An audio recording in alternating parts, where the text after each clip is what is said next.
Jika sebagian orang berkata, hari ini bangsa ini terlalu rusak untuk diperbaiki, saya katakan iya.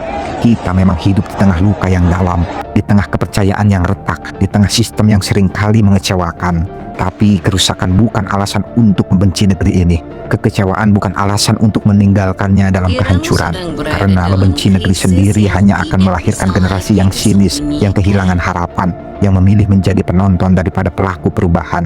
Jika hari ini kita hidup dalam keadaan negara yang kacau, itu mungkin warisan dari generasi sebelumnya. Namun jika generasi berikutnya tetap kacau, itu adalah kegagalan kita. Kita tidak bisa mengubah masa lalu, tapi kita bisa menentukan kualitas masa depan. Kita harus berani mengambil keputusan yang lebih sunyi, bukan hanya berteriak di media sosial, bukan hanya mengutuk di kolom komentar, tapi membangun manusia, menyiapkan generasi yang lebih kuat dari kita, lebih jujur dari kita, lebih berani dari kita. Generasi yang ketika diberi kekuasaan tidak mabuk, ketika diberi uang tidak silau, ketika diberi tekanan tidak menyerah pada kompromi.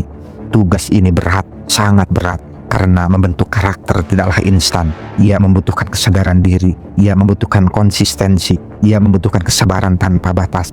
Mendidik generasi berintegritas bukan proyek 5 tahun, bukan janji kampanye, bukan slogan musiman. Ia adalah kerja panjang lintas generasi.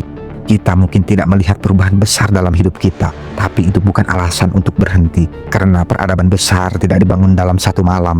Ia dibangun oleh orang-orang yang berpikir jauh melampaui umur mereka sendiri. Kita harus fokus menyiapkan pemimpin generasi mendatang.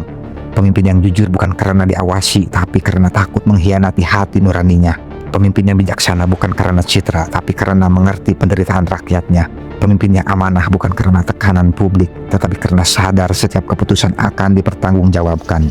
Pemimpin yang berani bukan untuk menindas, tetapi untuk melindungi. Pemimpin yang mencintai rakyatnya bukan sebagai objek politik, tetapi sebagai manusia.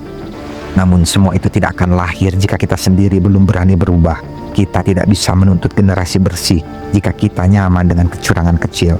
Kita tidak bisa berharap pemimpin jujur jika kita sendiri masih membenarkan kebohongan demi keuntungan pribadi. Perubahan besar selalu dimulai dari lingkaran kecil, dari diri sendiri, dari keluarga, dari keputusan-keputusan sederhana setiap hari. Mungkin bangsa ini sedang sakit, mungkin sistemnya penuh cacat, tapi selama masih ada orang yang memilih untuk mendidik dengan nilai, memilih dengan hati, dan hidup dengan integritas, harapan itu belum mati.